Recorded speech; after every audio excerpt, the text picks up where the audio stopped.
बच्चा परेशान है। या तो मैं भी बिजल को परेशान को खाली माले ले जाए से भी बनाए तो ही होगा।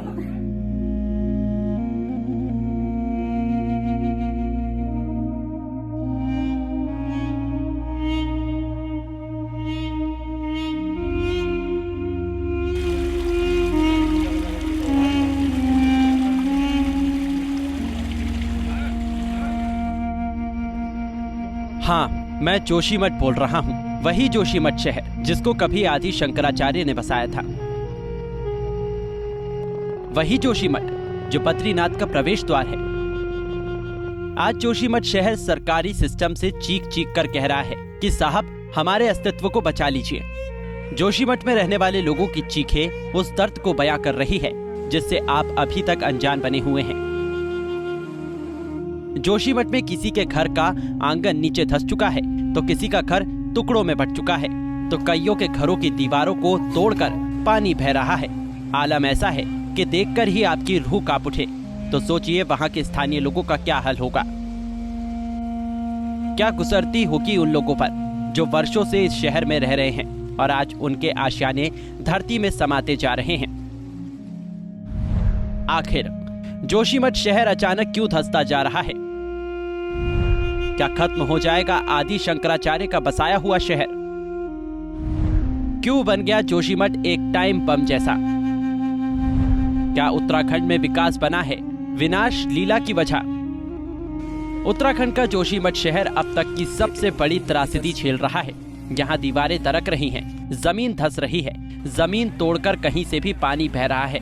जोशीमठ को लेकर हर किसी के जहन में बस एक ही सवाल है, क्या ये शहर खत्म होने की कगार पर है? जोशीमठ में दरकते घर और सड़कों की कहानी हम आपको बताएं। उससे पहले आप यहाँ के रहने वाले बाशिंदों के दर्द को देखिए और समझिए कि कैसे उत्तराखंड का खूबसूरत हिल स्टेशन वाला ये शहर आज रो रो कर अपना दर्द बयां कर रहा है।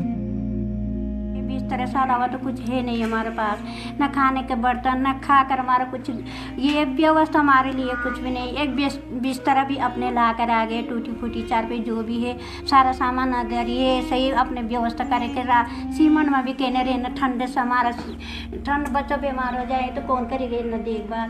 खाने की कोई व्यवस्था नहीं। कल दिन में आए थे वो लोग 2-4 लोग आए, 2-4 पैकेट देकर चले गए। उन्होंने कहा कि हम रात को भी खाना लाएंगे, तो हम इंतजार करते रहे तो 11 बजे तक कोई खाना नहीं आया हमारे लिए। तो बच्चे चिल्लाने लगे, हमने तो थोड़े बच्चे सो रखे थे, थोड़ा खा लिए 1-2 रोटी। फिर 12 बजे को मेरी जेठानी के नाती पोते बहू है इनकी, तीनों ने कहा दादी रोटी लाओ, दादी रोटी लाओ। कहाँ से तब गई इधर उधर ला कर 2-4 रोटी बच्चों के लिए। ये बच्चे क्या है, आपको रात में खाना मिल गया था इन बच्चों के लिए?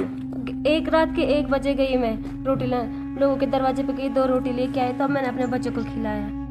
अच्छा, कोई व्यवस्था नहीं है, हमें शासन प्रशासन यहाँ तो भेज दिया पर खाने की कोई व्यवस्था, कोई भी हमें खाने के लिए नहीं पूछ रहे हैं। हमें यहाँ ठंड में ऐसे हम ठंड में और बिना खाने के यहाँ पे हमारी स्थिति बेकार हो रही। छोटे बच्चों की ज़्यादा वो बच्चे ऐसे रोने बैठ गए, मम्मी हमें खाना दो, कहाँ से दें हम खाना?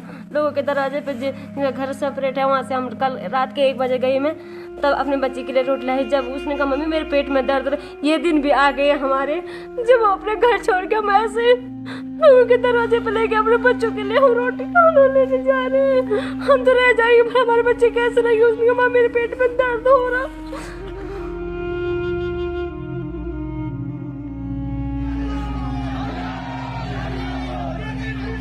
जोशीमठ को बचाने के लिए लोग आंदोलन कर रहे हैं। जब ये आवाज राजधानी देहरादून में उठी तो पूरा सरकारी तंत्र सक्रिय हो गया। चमोली पुलिस प्रशासन ने स्थलीय निरीक्षण किया तो वहीं देर शाम सचिव आपदा प्रबंधन व टीम ने भी जोशीमठ में निरीक्षण किया। लेकिन सवाल वही है कि आखिर जोशीमठ की त्रासदी के लिए जिम्मेदार कौन है? जोशीमठ में दरार आने की वजह क्या है?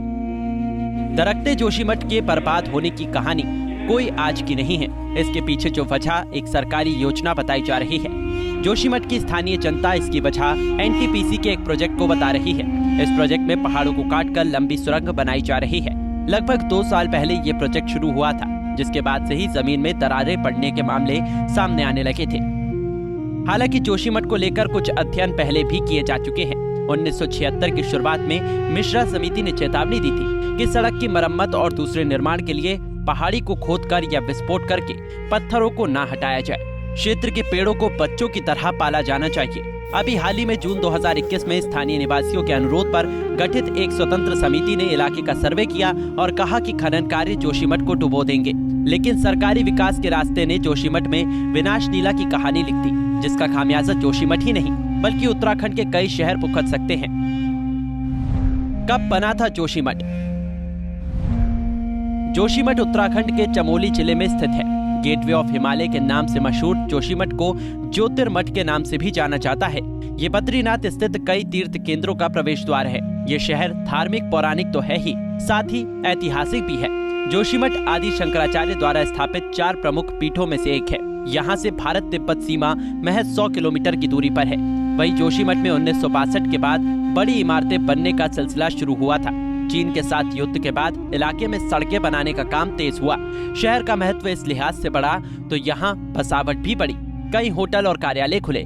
औली और बद्रीनाथ समेत हेमकुंड साहिब तीर्थ ने जोशीमठ को सैलानियों और तीर्थयात्रियों का पसंदीदा शहर बना दिया। वैसे जोशीमठ धंसना शुरू तो कई साल पहले हो चुका है, लेकिन 2020 के बाद से समस्या ज्यादा बढ़ गई है। फरवरी 2021 में बारिश के बाद आई बाढ़ से सैकड़ों मकानों में दरार आ गई। 2022 सितंबर में उत्तराखंड के राज्य आपदा प्रबंधन प्राधिकरण की ओर से विशेषज्ञों की टीम ने सर्वे किया था। हमसे जुड़े रहने के लिए हमारे YouTube चैनल को सब्सक्राइब करें और नई वीडियो की नोटिफिकेशन के लिए बेल आइकॉन को दबाएं।